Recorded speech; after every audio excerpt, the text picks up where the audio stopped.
Good morning students.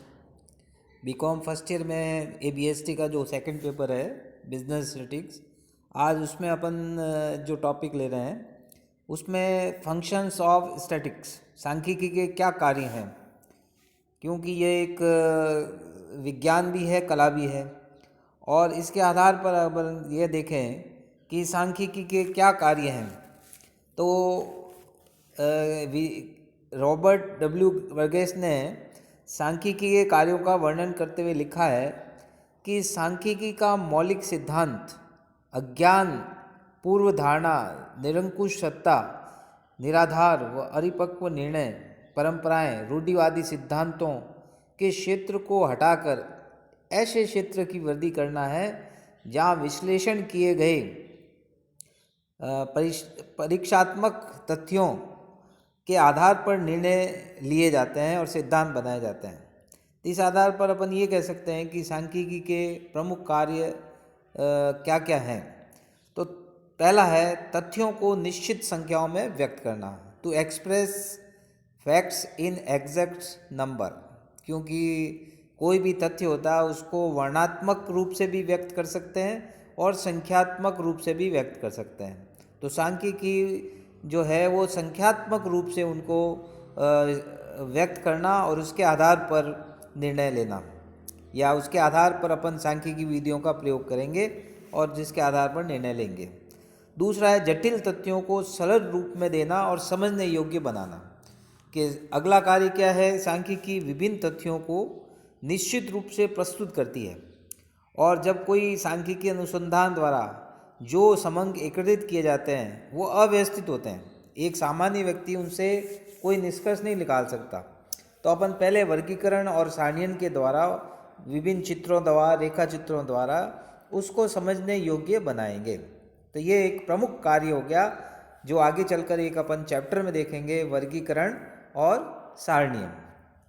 तीसरा है सरलीकृत समंकों में तुलनात्मक अध्ययन की सुविधा प्रदान करना और उनमें संबंध स्थापित करना, to compare simplicity statistical facts and establish their relationship.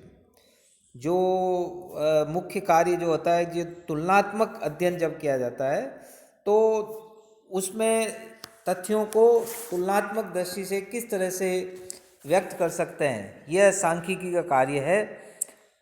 अगर आप ये देखें कि जैसे एक देश में औसत आयु 50 वर्ष है, तो इस 50 वर्ष की आयु को कम, अधिक और सामान्य तब तक नहीं कहा जा सकता जब तक कि अन्य किसी देश की आयु के समंक ज्ञात न हो। तो कंपेयर करने से ही अपन कोई निष्कर्ष या सही निर्णय ले पाने की स्थिति में होते हैं। चौथा है नीति निर्धारण की सुविधा प्रदान करना, to provide guidelines in the formulation of policies. राष्ट्र के जो उचित सामाजिक, आर्थिक, राजनीतिक नीतियों का निर्धारण उपलब्ध आंकड़ों के आधार पर किया जाता है। किसी देश में किसी विशिष्ट वर्ष में किसी वस्तु का कितना आयात किया जाए, कितना निर्यात किया जाए, उत्पादन नीति क्या हो, यह संबंधित वस्तुओं के उपलब्ध समंकों के आधार पर ही निर्भर करता है। तो काफ़ी कुछ जो सामाजिक, राजनीतिक, आर्थिक जो भी गतिविधियां हैं उनको संख्यात्मक रूप से व्यक्त करके और फिर उनके आधार पर, उपलब्ध आंकड़ों के आधार पर विश्लेषण किया जाता है। पांचवा है व्यक्तिगत अनुभव और ज्ञान में वृद्धि करना, to enlarge individual experience and knowledge. सांख्यिकी में ये गुण पाया जाता है कि वह मनुष्य में ज्ञान और अनुभव की शक्ति में वृद्धि करता है। समंक व्यक्ति के ज्ञान के क्षितिज की वृद्धि में सहायक है। सांख्यिकी का उचित कार्य वास्तव में व्यक्तिगत अनुभव में वृद्धि करता है। तो इस आधार पर अपन ये देखें तो समस्या के जो प्रति दृष्टिकोण में परिवर्तन आता है और व्यक्तियों के विचारों में स्पष्टता आने से समस्या के विश्लेषण और निर्वचन करने में उसका स्वरूप बदल जाता है। तो एक सांख्यिकी अनुमान अच्छा या बुरा, शुद्ध या अशुद्ध हो सकता है, किंतु लगभग सभी दशाओं में इसके एक आकस्मिक प्रेक्षक के अनुमान से अधिक शुद्ध होने की संभावना है, और वस्तुओं की प्रवृत्ति के संबंध में उसे केवल सांख्यिकी रीतियों के द्वारा ही गलत सिद्ध किया जा सकता है। छठा देखिए, समस्याओं को निश्चयात्मक रूप से प्रदान करना और उनके विस्तार और महत्ता पर प्रकाश डालना। सांख्यिकी के प्रयोग के बिना निष्कर्ष तो निकाले जा सकते हैं, किंतु वे निष्कर्ष कहाँ तक सत्य होंगे, कहाँ तक उचित होंगे, यह कहना कठिन होता है, क्योंकि इस बात की आशंका सदैव बनी रहेगी कि निष्कर्ष गलत हो सकते हैं। लेकिन जब किसी समस्या को सांख्यिकी रूप नहीं दिया जाता, समस्या अधिक स्पष्ट और तर्क अधिक प्रभावशाली नहीं हो सकती। अगर अपन एग्जाम्पल लें तो राजस्थान विश्वविद्यालय के विद्यार्थियों की तुलना अन्य विश्वविद्यालय के विद्यार्थियों ने परीक्षा में कम अंक प्राप्त किए, अधिक प्रभावशाली नहीं है।